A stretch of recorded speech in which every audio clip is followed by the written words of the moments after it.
क्या बीजेपी ने अपने पैर पर राजनीतिक कुल्हाड़ी मार ली है? लगता तो यही है। और ये मैं नहीं कह रहा हूं, ये बीजेपी के तमाम SC ST OBC के नेता कह रहे हैं। टीवी अखबार को मोर्चे पर लगा दिया गया है महिलाओं को 33% रिजर्वेशन, लेकिन इसकी हकीकत क्या है वो भी बताऊंगा। वहीं मध्य प्रदेश में बीजेपी के खिलाफ बगावत हो गई है। पहला बगावत तो ज्योतिरादित्य सिंधिया ने करते हुए दिखे।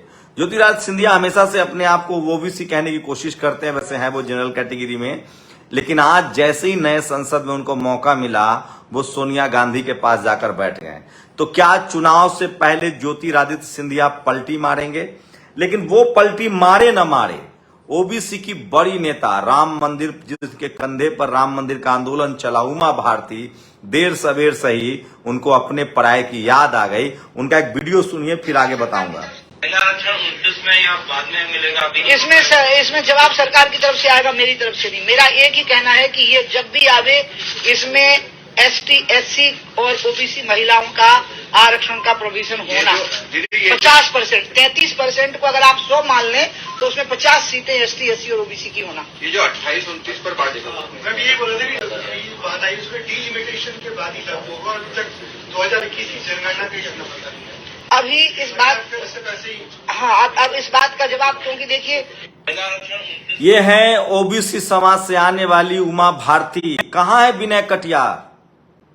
प्रहलाद पटेल ने तो ट्वीट ही हटा लिया है। तो क्या बीजेपी ने अपने पैर पर कुल्हाड़ी मार ली है? मैं आपको ज्यादा नहीं 2014 में ले चलना चाहूंगा। इसी तरह की अफरा तफरी मची थी। UPA 2 की सरकार जाने वाली थी और रातों रात महिला आरक्षण का बिल राज्यसभा में पास किया गया। उस समय भी कांग्रेस ने SC ST OBC महिलाओं के आरक्षण पर क्लियर नहीं किया था। उसके बाद जनार्दन द्विवेदी ने सगुफा छोड़ा था कि हम सवर्णों को आरक्षण देंगे। OBC उससे भाग चुका था क्योंकि अर्जुन सिंह को हटा दिया गया था और कपिल सिब्बल ने नीट को टफ कर दिया था, IAS को टफ कर दिया था। OBC की कब्रें खोदी जा रही थी। नतीजा ये हुआ कि UP में 22 सीटें जीतने वाली कांग्रेस का मिट्टी पलीद हो गया और OBC के कंधे पर सवार होकर एक तरफ जहां नरेंद्र मोदी अपने आप को पिछड़ा कह रहे थे, राहुल गांधी मंदिर मंदिर जेनऊ दिखा रहे थे, 2014 में OBC ने कांग्रेस का सफाया कर दिया। इसी तरह कांग्रेस का सफाया हुआ था जब मंडल कमीशन का रथ लेकर आडवाणी निकले थे और बीजेपी ने BJP की सरकार गिरा दी थी। लेकिन उस समय भी कांग्रेस का ढुलमुल रवैया था। नतीजा ये हुआ कि बाद में फिर से सरकारें बदलने लगी।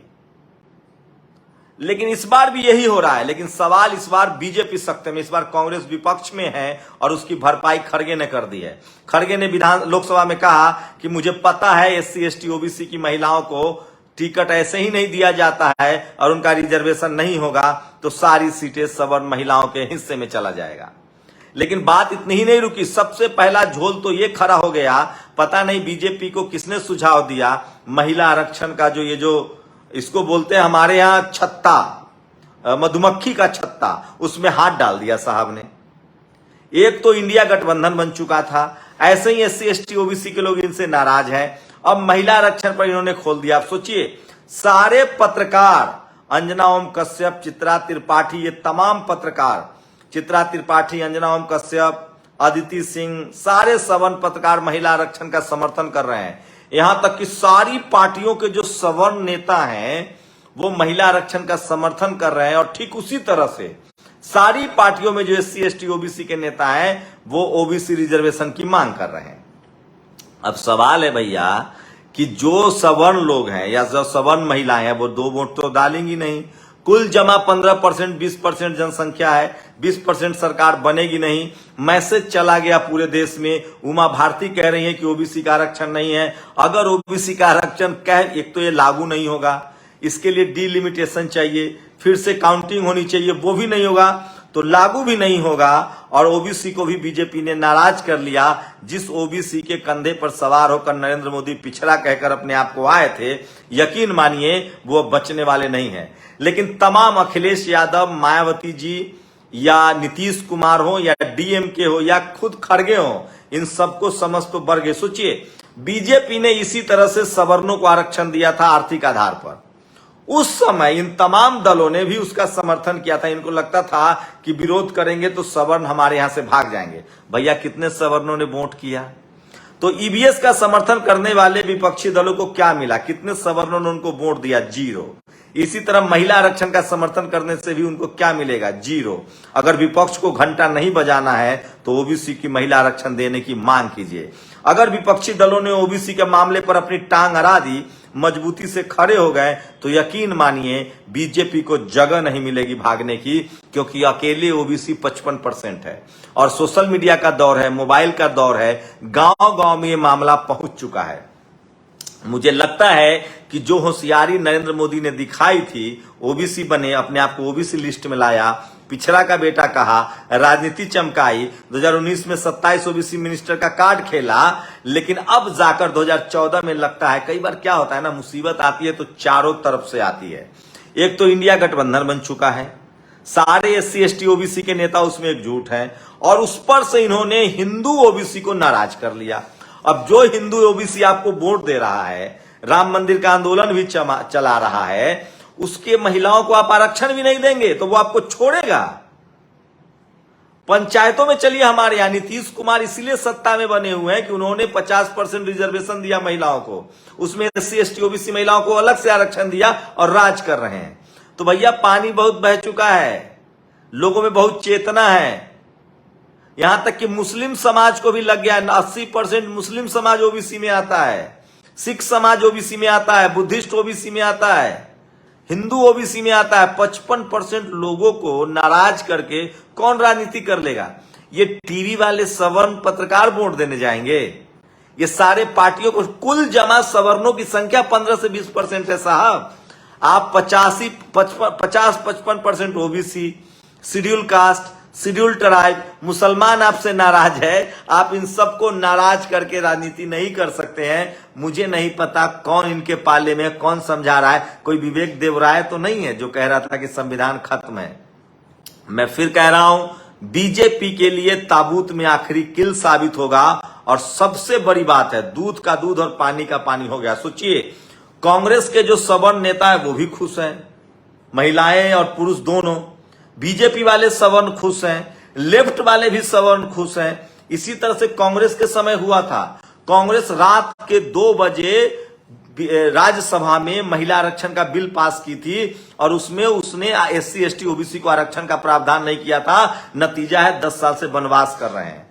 अब जाकर सोचिए, जो कांग्रेस ओबीसी की जाति जनगणना की मांग कर रही है, उसने अगर ओबीसी महिला बिल का विरोध किया, नहीं समर्थन किया, तो इनका भी बोरिया बिस्तर बंद हो जाएगा। क्योंकि SC ST ओबीसी के लोग बहुत जागरूक हैं, सबके हाथ में मोबाइल है और सबके पास नेशनल दस्तक भी है और तमाम SC ST ओबीसी के लोग अपने राजनीतिक हक अधिकार को समझने लगे हैं। और इनसे 2-3 घाटा होगा। इनको तो 2-3 चीजें होगी। ओबीसी हिंदू भी है, वो मंदिर में चढ़ावा भी चढ़ाता है, वो बोलबम भी जाता है, वो खेत भी जोता है। मैं बता रहा हूं ओबीसी की जब मैं बात कह रहा हूं, जाट, गुर्जर, पटेल, मराठा समाज ऐसी नाराज है, आरक्षण मांग रहा है। गुर्जर समाज ओबीसी में आता है, जाट समाज ओबीसी में आता है, कुर्मी, कोयरी, कुशवाहा, यादव, ये सारे ओबीसी की जातियां हैं। इस देश में दक्षिण से लेकर उत्तर तक, पूरब से लेकर पश्चिम तक 55% आबादी 1932 का जनगणना कह रहा हूं साहब, उसके हिसाब से 55% है।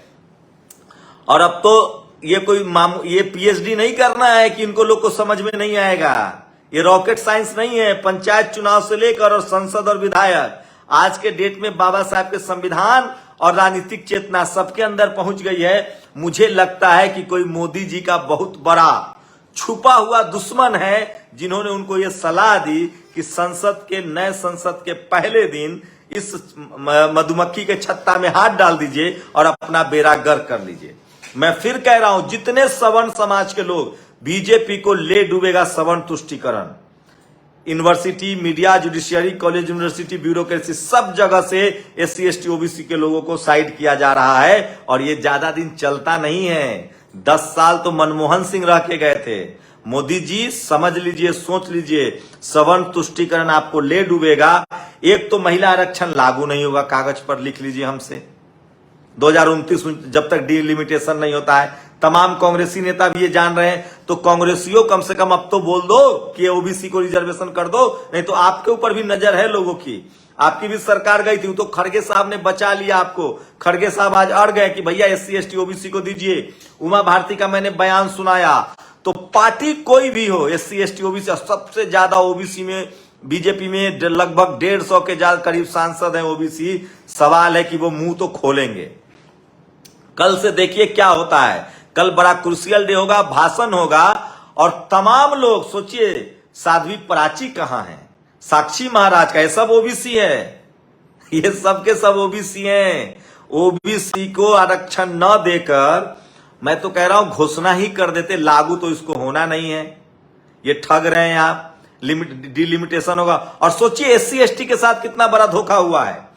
SC ST के जो रिजर्व सीटें हैं 131, उसी में महिलाओं को एडजस्ट किया गया है और उसमें डिलिमिटेशन होगा। मतलब अगली बार जो SC सीट पर जीतेगा, अगर वो सीट अगली बार महिला हो जाए तो उनको छोड़ना पड़ेगा, काम ठप हो जाएगा। तो ये लगता है कि बिना प्लानिंग के हड़बड़ी में और सगुफा टाइप से कुछ कर दिया गया है। भैया आरक्षण है ये, बाबा साहब साहू जी महाराज ने आरक्षण की खाका खींचा था, बाबा साहब ने इसको संवैधानिक रूप दिया है और BP मंडल ने इसको 4000 जातियों को ओबीसी का दर्जा दिया है। इससे निपट ना पाएंगे आप, बहुत महंगा पड़ेगा, बहुत महंगा पड़ेगा। और SC ST OBC के लोग करारा जवाब भी देंगे, क्योंकि मैं सोशल मीडिया का ट्रेंड देख रहा हूं। मायावती जी हो या अखिलेश यादव हो, नीतीश कुमार हो या लालू यादव हो या स्टालिन हो, एक सुर में बोल रहे हैं सब। अब आप अनुप्रिया पटेल सोचिए, ब्राह्मण समाज की महिलाएं मंत्री हैं, निर्मला सीतारमण, अनुप्रिया पटेल को ओबीसी कोटा में, निषाद जी भी बोलेंगे, बिहार वाले ओबीसी अध्यक्ष बना रखा है, सबको बोलना पड़ेगा और बोलेंगे, क्योंकि सबको सवाल पूछा जाएगा।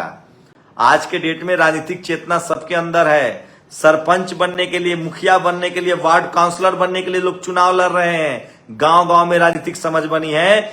ओबीसी के आरक्षण देकर 55% वोट वाले को नाराज करके आप राजनीति तो नहीं कर सकते। और शुक्रिया इस देश के तमाम SC ST OBC और अल्पसंख्यक समाज का जो ओबीसी के साथ खड़े हैं। बीएसपी सुप्रीमो मायावती ने भी कहा है। तो सोचिए कितनी बड़ी बेईमानी है। जिस तरह से 10% सवर्णों को आरक्षण दिया गया इकोनॉमिक वीकर सेक्शन के नाम पर, उसी तरह से 33% सवर्ण महिलाओं को आरक्षण दिया जा रहा है। और शेड्यूल ट्राइब के साथ बड़ा धोखा है। उनका जो ऑलरेडी रिजर्वेशन था उसमें महिलाओं को डाल दिया गया, उनको भी अलग से नहीं दिया गया। अरे जो 33% रिजर्वेशन दिए हो महिलाओं को, उसमें दो ना SC ST OBC को। तो ये बड़ा धोखा चलने वाला नहीं है। SC ST OBC के लोग समझ गए हैं और अकेले OBC 55% है, इनको हराने के लिए काफी है। क्योंकि जब SC ST OBC की बात होती है तो वो सिख धर्म के भी लोग हैं, वो मुस्लिम धर्म के भी, इस्लाम धर्म के भी लोग हैं, वो हिंदू धर्म के लोग हैं। तो लगता है कि बीजेपी ने मधुमक्खी का छत्ता में हाथ डाल दिया है और इनकी विदाई तय है। इसी महिला बिल के नाम पर कांग्रेस की विदाई हुई थी। आप लोग अपनी प्रतिक्रिया जरूर दीजिए कि क्या ओबीसी को नाराज कर, इस देश में SC ST OBC को नाराज कर कोई राज कर सकता है? मुझे लगता है कि प्रधानमंत्री को किसी ने बरगला दिया है, किसी ने गलत सलाह दी है, या फिर हो सकता है कि कई बार क्या होता है कि विनाश काले विपरीत बुद्धि। जितने ये सवर्ण एंकर है, जितने ये सवर्ण जुडिशियरी, मीडिया, ब्यूरोक्रेसी, तमाम जो सलाहकार है, इनके वोट देने नहीं आएंगे। वोट तो भैया दलित, पिछड़े, आदिवासियों के हाथ में है, अल्पसंख्यक समाज के हाथ में है। बाबा साहब ने वोट का अधिकार दिया है। देर सवेर इस देश में संवैधानिक तरीके से वोट के अधिकार से बहुजनों का अधिकार तो मिलेगा। आप लोग अपनी प्रतिक्रिया जरूर दीजिए। शुक्रिया। नेशनल दस्तक की आपसे गुजारिश है कि अगर इसको बचाना चाहते हैं तो नेशनल दस्तक को सब्सक्राइब करने के लिए रेड कलर के सब्सक्राइब बटन को दबाएं, फिर बेल आइकन की घंटी दबाएं। नेशनल दस्तक को बचाने के लिए बहुत जरूरी है कि हर खबर को शेयर करें, लाइक करें, कमेंट जरूर करें।